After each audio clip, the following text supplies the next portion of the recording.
अस्सलाम वालेकुम वरहमतुल्लाहि वबरकातुह। उम्मीद है कि आप सब बच्चे अल्लाह ताला के फजल करम से बखैर आफियत होंगे। बच्चों, आज के इस वीडियो लेक्चर में हम नया चैप्टर U3 के हवाले से स्टार्ट करेंगे, that chapter number 12, direct and inverse proportion. ठीक है, तो इस चैप्टर में हमको यानी डायरेक्ट प्रोपोर्शन और इनवर्स प्रोपोर्शन, ये दो टॉपिक्स होंगे जिनको हमें यहाँ पे डिस्कस करना होगा। ठीक है, तो डायरेक्ट प्रोपोर्शन या इनवर्स प्रोपोर्शन हम किससे कहते हैं, इससे पहले कि हम इस तरह से बात करेंगे कि हम अपनी रोज़मर्रा ज़िंदगी में, ठीक है, जब यानी ऐसी बहुत सारी चीज़ें होती हैं या ऐसे बहुत सारी सिचुएशनें होती है हमारी डे टू डे लाइफ में कि जब हम दो चीज़ों को क्या करते हैं, आपस में कंपेयर करते हैं। When we compare two quantities, ठीक है, the change in one quantity leads change in other quantity. ठीक है, मतलब क्या हो इसका कि जब हम दो चीज़ों को क्या करते हैं, कंपेयर करते हैं, एक के जरिए से अगर एक में हम चेंज करेंगे तो दूसरा खुद ब खुद चेंज हो जाता है। ठीक है, तो वहां पे दो सिचुएशन होगी कि चेंज किस तरह होगी कि अगर हम एक चीज को क्या करेंगे, बढ़ाएंगे, दूसरा हो सकता है वो भी बढ़ सकता है। एक सिचुएशन ये है, और दूसरी सिचुएशन ये है कि अगर हम एक चीज को क्या करेंगे, बढ़ाएंगे, दूसरा हो सकता है वो घटेगा। ठीक है, यानी एक एक में इंक्रीज होगा और एक में डिक्रीज होगा। और कोई दूसरी सिचुएशन ये है कि अगर हम एक में इंक्रीज करेंगे, दूसरी क्वांटिटी भी इंक्रीज होगी, या अगर हम एक में डिक्रीज करेंगे, दूसरी भी क्या होगी, डिक्रीज होगी। ठीक है, तो ये जो दो सिचुएशन, इनको हम अलग अलग नामों से पकाते हैं। एक है डायरेक्ट प्रोपोर्शन और एक है इनवर्स प्रोपोर्शन। ठीक है, तो डायरेक्ट प्रोपोर्शन हम किसे कहेंगे? फॉर एग्जाम्पल, मैं आपको पहले एक एग्जांपल दे देता हूं।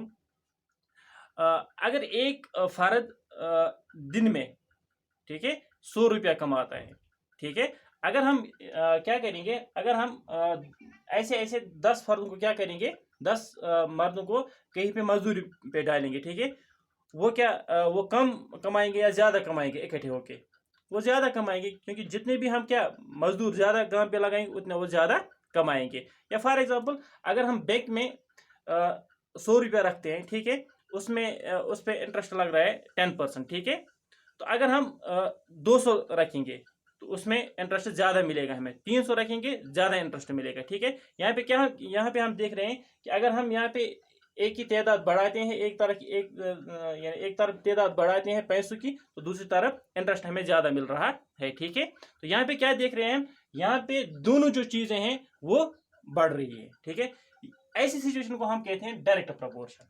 ठीक है, तो सिमिलरली इनवर्स प्रोपोर्शन किस हम कहते हैं, ये इसका उल्टा है। ठीक है, फॉर एग्जाम्पल, अगर एक फील्ड है, ठीक है, उसमें हमें एक शायली का फील्ड है, ठीक है, उसको हमें क्या करना है, वहां पे हमें शायली की कटाई करनी है। ठीक है, अगर उस फील्ड में हम 2 मजदूर लगाएंगे, ठीक है, अगर उनको 10 दिन लगते हैं, ठीक है, इसके बजाय अगर हम अब 4 मजदूर रखेंगे तो उनको कितने दिन लगेंगे? 5 ही दिन।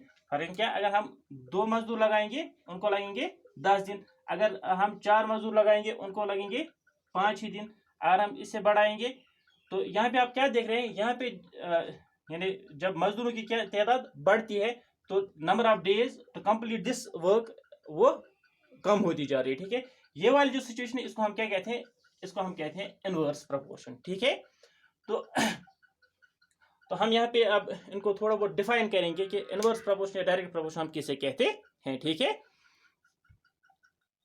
तो डायरेक्ट प्रोपोर्शन हम आप किसे कहते हैं? Suppose if we have two quantities, say X and Y, अगर हमारे पास दो क्वांटिटीज है, एक है एक्स और एक है वाई। ठीक है, इफ वैल्यू ऑफ एक्स, अगर ये जो एक क्वांटिटी है, अगर इसका वैल्यू इंक्रीज होगा या डिक्रीज होगा, ठीक है, then value of Y also increase और डिक्रीज। तो क्या, अगर ये एक्स का वैल्यू इंक्रीज होगा तो वाई का भी इंक्रीज होगा, और एक्स का डिक्रीज होगा तो वाई का भी डिक्रीज होगा। ठीक है, इन सच ए वे, लेकिन कैसे? In such a way that the ratio x by y, यानी ये इस तरह से इंक्रीज या डिक्रीज होगा, ये जो रेशियो है इन दो क्वांटिटीज का, ठीक है, एक्स एंड वाई, ये क्या होगा? रिमेन कांस्टेंट, ये चेंज नहीं होगा, ये हर हमेशा क्या रहेगा? सेम ही रहेगा। ठीक है, से के then we say that X and Y are in direct proportion, तब हम कह सकते हैं ये जो दो क्वांटिटीज है they are in direct proportion. ठीक है, सही दैट यानी एक्स बाई वाई जो वो होगा वो कांस्टेंट होगा हमेशा, और एक्स इज इक्वल टू के वाई, यानी ऐसे भी क्या होंगे? बराबर होंगे। ठीक है, फॉर एग्जाम्पल मैंने यहाँ पे एक एग्जाम्पल लिख लिया है। ठीक है, आप ऑब्जर्व कीजिए इसको distance travelled in x kilometre, distance जो ट्रेवल की जा रही है वो एक्स किलोमीटर है, और टाइम टेकन है दैट इज y मिनट्स। यहाँ पे आप क्या देख रहे हैं, यहाँ पे आप देख रहे हैं कि चाहे किसी फर्द की बात हो या किसी गाड़ी की बात, या गाड़ी की बात, चलो एक गाड़ी है, ठीक है, वो क्या करते हैं, वो यानी 10 किलोमीटर्स निकालती है इन 20 मिनट्स, 15 किलोमीटर्स इन 30 मिनट्स, 20 किलोमीटर्स इन 40 मिनट्स, 25 किलोमीटर इन 50 मिनट्स, ठीक है। तो अब हम जरा आप जरा इसको ऑब्जर्व कीजिए कि यहाँ पे क्या है, यहाँ पे जो ही यानी डिस्टेंस बढ़ती है, ठीक है, आप देखिए 10, 15, 20, 25 ये बढ़ रही है, नीचे क्या है, टाइम टाइम टेकन वो भी बढ़ रहा है, 20 मिनट्स, 30 मिनट्स, 40 मिनट्स, 50 मिनट्स, ठीक है। ये जो यहाँ पे आप देख रहे हैं इसका ये कौन सा प्रपोर्शन है, ठीक है, ये डायरेक्ट प्रपोर्शन। क्यों, यहाँ पे जो दोनों क्वांटिटीज है वो इंक्रीज हो रही है, ठीक है। तो दूसरी बात हमने यहाँ पे की, इनका रेशो जो है x/y वो क्या होगा, सेम होगा। जरा आप चेक कीजिए, 10/20, 10 1 जार 10, 10 2 जार 20, तो 1/2, ठीक है। यानी जो भी यहाँ पे रेशो यानी 15/30 ये भी किसके बराबर आना चाहिए, फिर 1/2 के बराबर, क्योंकि कांस्टेंट जो यहाँ पे दैट इज 1/2। तो इसका भी इसी यानी 15 1 जार 15, 15 2 जार 30, तो 1/2 यहाँ पे भी, 20 1 जार 20, 20 2 जार 40, 1/2 यहाँ पे भी, 25 1 जार 25, 25 2 जार 50, तो 1/2 यहाँ पे भी। इसका मतलब क्या हुआ कि यहाँ ये जो x/y है बिल्कुल इसका रेशियो जो है वो कांस्टेंट है, वो चेंज वो दैट रिमेन्स कांस्टेंट, वो डिफरेंट नहीं आ रहा है।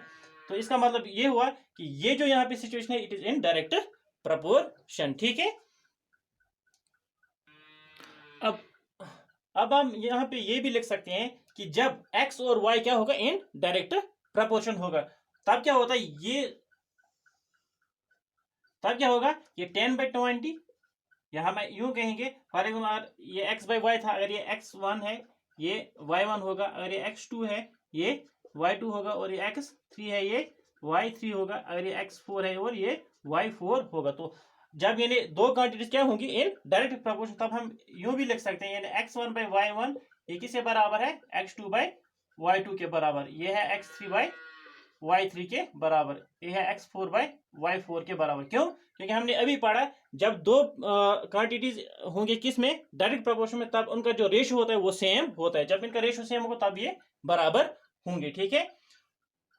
या अगर हम यहाँ पे अब दो क्वांटिटीज लेंगे या ये दो रेशियोज लेंगे, यानी x1/y1 that is called x2/y2, ठीक है। तो हम यहाँ पे यूं भी ये भी लिख सकते हैं कि ये जो ऐसे भी हम लिख सकते हैं x1, ठीक है, इंटू y2 वो होगा बराबर x2 इंटू y1, ठीक है। ये रिजल्ट्स आप याद रखिए, ये और ये, ठीक है। यहाँ पे क्या है, ये जो y1 और y2 है, ठीक है, ये क्या है, values of y correspond to the values of x1 and x2 respectively, ठीक है। ये जो दो रिजल्ट्स हैं इनको आप याद रखेंगे। ये जो रिजल्ट्स हैं इनको हमें जब हम क्वेश्चन सॉल्व करेंगे तब हम यानी इन्हीं के जरिए से उन क्वेश्चन को क्या करेंगे, हम सॉल्व करेंगे, ठीक है। तो ये था रिगार्डिंग डायरेक्ट प्रोपोर्शन, ठीक है। तो अगर आप इसको चेक भी करना चाहेंगे तो जरा आप देखिए कि x1/y2 होगा बराबर x2/y1 के बराबर, यानी जरा आप देखिए x1 10 है, ठीक है, फिर y2 क्या है, y2 that is 30 equals to x2 क्या है, दैट इज 15 इंटू y1 क्या है, दैट इज 20, बिल्कुल ये बराबर होंगे, 10 30 जार 300, 15 20 जार 300, ठीक है, बराबर है, ठीक है। तो ये था ऑल अबाउट डायरेक्ट प्रपोर्शन, ठीक है। तो अब हम इनवर्स प्रपोर्शन को सीखने की कोशिश करेंगे। तो इनवर्स प्रपोर्शन, ठीक है, इनवर्स प्रपोर्शन यानी कब हम कहेंगे दो क्वांटिटीज को ये they are in inverse proportion, ठीक है। टू क्वांटिटीज से x एंड y, जैसे कि हमने भी डायरेक्ट प्रपोर्शन में कहा था, अगर हमारे पास दो क्वांटिटीज है, एक x है और एक y है, are said to be in inverse proportion, इनको हम कब कहेंगे, वो किस में है, इनवर्स प्रपोर्शन में, if the change in such a way, अगर वो क्या बदलेंगे, in such a way that if one quantity for x quantity जो है अगर वो इंक्रीज हो रही है, तो जो y क्वांटिटी होगी वो क्या होगी, वो डिक्रीज होगी, ठीक है। एंड वाइस वर्सा, या इसका उल्टा होगा, अगर x डिक्रीज होगी तो y इंक्रीज होगी, ठीक है। And there exist a relation of the type x y equals to k. अभी हमने डायरेक्ट प्रोपोर्शन में क्या पढ़ा था, वहां ये रिलेशन होनी चाहिए, यानी रेशियो एक्स बाई वाई वो होना चाहिए बराबर एक्स, वो होना चाहिए किसके बराबर, के बराबर। लेकिन इन इनवर्स प्रोपोर्शन यहाँ पे कौन सी रिलेशन होनी चाहिए, प्रोडक्ट ऑफ एक्स वाई वो किसके बराबर होना चाहिए, के बराबर होना चाहिए, यानी कांस्टेंट के बराबर होना चाहिए बिटवीन देम वायर के इज कांस्टेंट, ठीक है। तो जरा आप देखिए, मैंने यहाँ पे एक एग्जांपल कोट किया है, नंबर ऑफ वर्कर्स, वो एक्स से हम डिनोट कर रहे हैं यहाँ पे, number of days to complete the job, यानी वर्कर को कोई जॉब दिया गया है, ठीक है, कोई काम दिया गया है, उनको उसको क्या करना है, कंप्लीट करना है। अगर हम एक वर्कर को क्या करेंगे, इस जॉब पे लगाएंगे, वो उस जॉब को कंप्लीट करेंगे, उस काम को कंप्लीट करेंगे कितने डेज में, इन 30 डेज, ठीक है। अगर 2 को लगाएंगे तो 15 दिन में, अगर 3 को लगाएंगे 10 डेज में, और 5 को लगाएंगे तो वो 6 दिनों में इसको कंप्लीट करेंगे, ठीक है। तो अब जरा आप इसको ऑब्जर्व कीजिए, यहाँ पे इस डेफिनेशन को आप यानी सामने रखिए कि हमने यहाँ पे क्या बताया कि x इंटू वाई वो किसके बराबर होना चाहिए, के कांस्टेंट के बराबर होना चाहिए। जरा आप यहाँ पे, तो पहले आप ये देख लीजिए, तो यहाँ पे क्या है, नंबर ऑफ वर्कर जो ही हम इंक्रीज कर रहे हैं, तो number of days complete the job वो क्या हो रहा है, डिक्रीज हो रहा है। पहले सिर्फ एक वर्कर था तो 30 दिन लग रहे थे, अब हमने वर्कर्स को बढ़ाया 2 किए तो अब सिर्फ 15 दिन, यानी अब यानी जो ही वर्कर्स बढ़ते हैं तो टाइम कम लग रहा है, ठीक है। तो ये जो यहाँ पे सिचुएशन है, this situation is called inverse proportion, ठीक है। तो यहाँ पे हमने ये बात की, यानी एक्स वाई, यहाँ पे यहाँ एक रिलेशन एग्जिस्ट करनी चाहिए, x y that should be equal to k, यानी कांस्टेंट के बराबर होनी चाहिए। और आप यहाँ पे देखेंगे, यहाँ पे अगर ये x1 है, ये y1 है, ये x2 और ये y2, ये x3 और ये y3, ये x4 और ये y4। जरा आप देखिए, x1 इंटू y1 वो किसके बराबर होना चाहिए, x1 यहाँ पे मैं लिख रहा हूँ, x1 y1 वो होना चाहिए बराबर x2, y2 वो होना चाहिए बराबर x3 y3 and so on. यानी यहाँ पे ये जो इनका प्रोडक्ट है x1 y1 का, ये किसके बराबर होना चाहिए, वो सेम होने चाहिए, वो के बराबर होने चाहिए, ठीक है। तो जरा आप देखिए यहाँ पे 1 इंटू 30 दैट इज, यानी 1 इंटू 30 यहाँ पे लिख रहा हूँ, 1 इंटू 30 वो किसके बराबर होना चाहिए, 2 इंटू 15 के बराबर वो होना चाहिए बराबर 3 इंटू 10 के बराबर एंड सो ऑन। तो जरा देखिए 31 जार 30, ये किसके बराबर है, 52 जार 30 बिल्कुल बराबर है, 10 3 जार 30 बिल्कुल ये क्या है, सेम है, कांस्टेंट क्या यहाँ पे है, 30 है, ठीक है। तो ये जो सिचुएशन है, ये इसको हम कहते हैं इनवर्स प्रोपोर्शन। तो जब दो क्वांटिटीज क्या होंगे, इन इनवर्स प्रोपोर्शन होंगे, तब हम ऐसे भी लिख सकते हैं। तो ये जो यहाँ पे हमने लिखा x1 y1, यहाँ पे मैं दोबारा लिख रहा हूँ, x1 y1 इक्वल टू 2 ही मैं ले रहा हूँ यहाँ पे, x1 y1 is equal to x2 y2, ठीक है। तो हम इसको ऐसे भी लिख सकते हैं, x1 बाई x2 वो किसके बराबर होगा, यानी x1 या x2, इसको मैंने यहाँ ले आया, वहां पे y2 है डिवाइड बाई y1, यहाँ पे ये रिलेशन बनती है, ठीक है।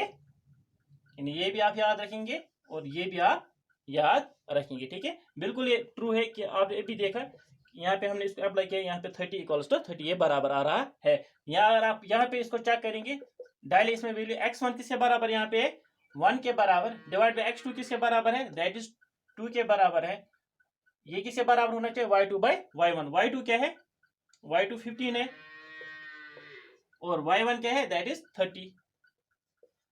तो बिल्कुल 1/2, 15 1 जार 15, 15 2 जार 30, तो ये भी 1/2 equal to 1/2, LHS is equal to RHS।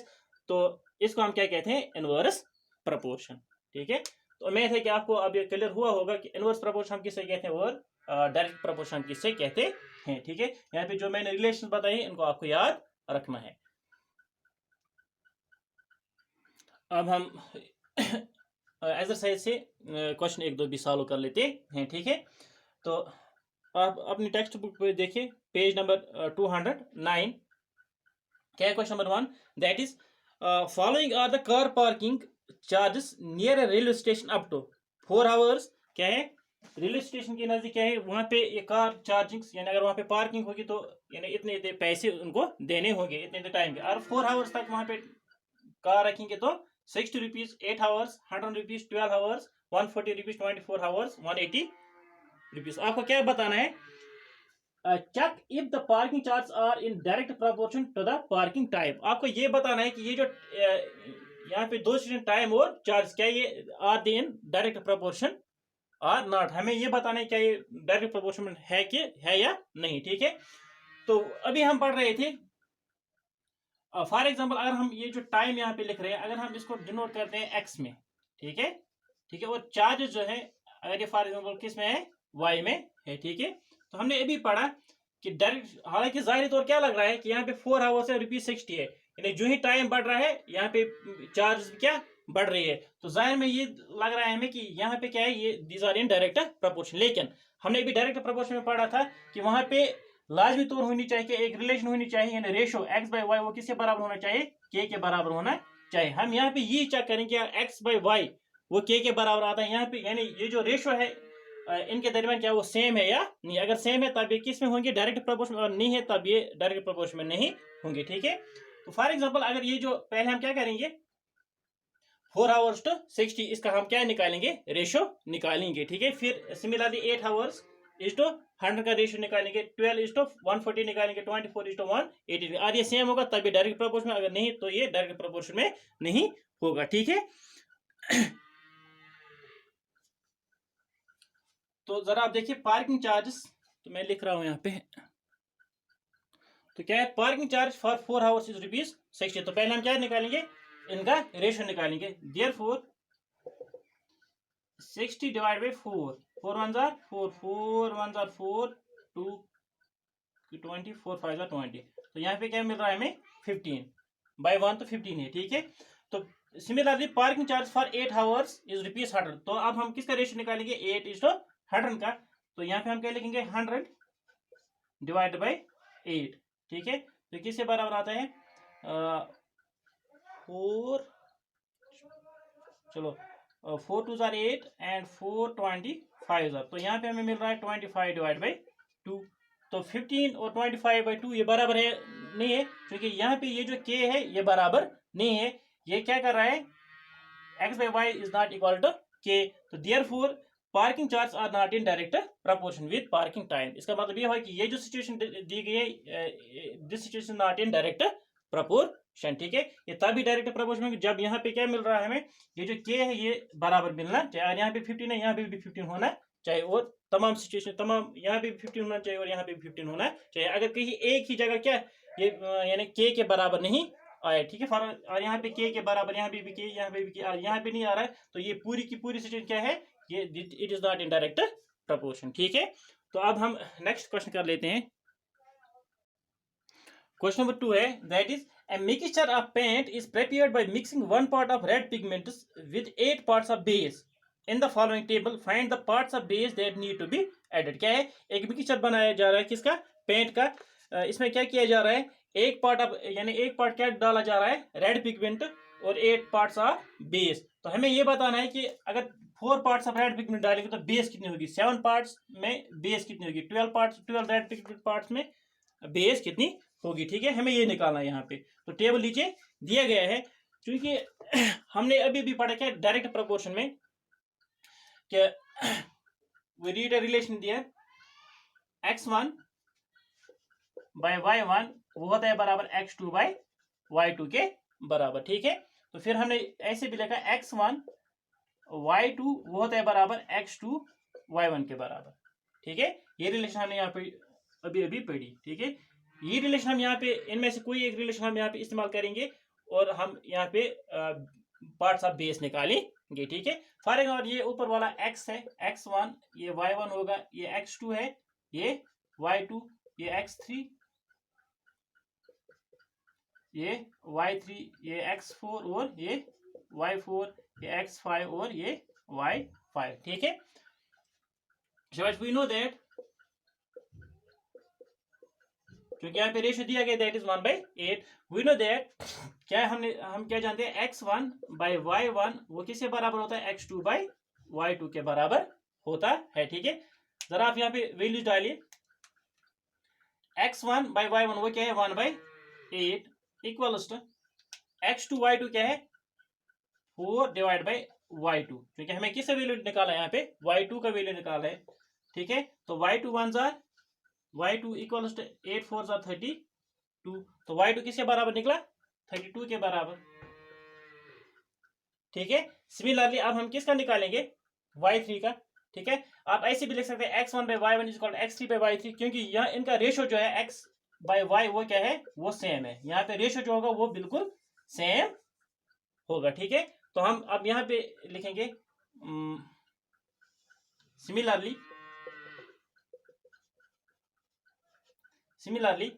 x2 by y2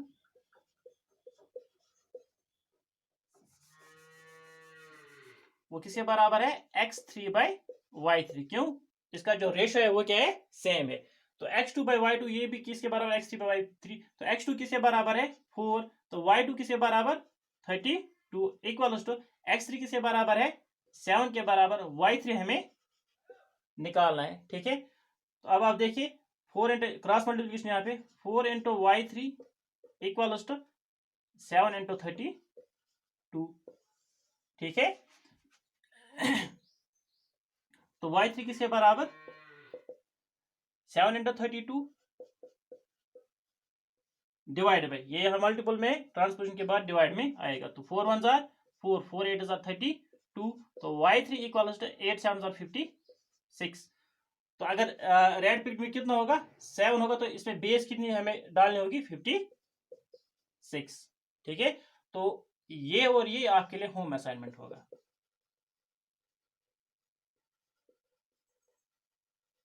इसका पार्ट नंबर यूं समझिए आप, पार्ट नंबर 3 इसका, और पार्ट नंबर 4 एंड 5 ये आपके लिए असाइनमेंट होगा। ठीक है। तो उम्मीद है आपको अब ये समझ आया होगा। ठीक है। अब हम मिलेंगे अगले वीडियो में, तब तक के लिए खुदा हाफिज।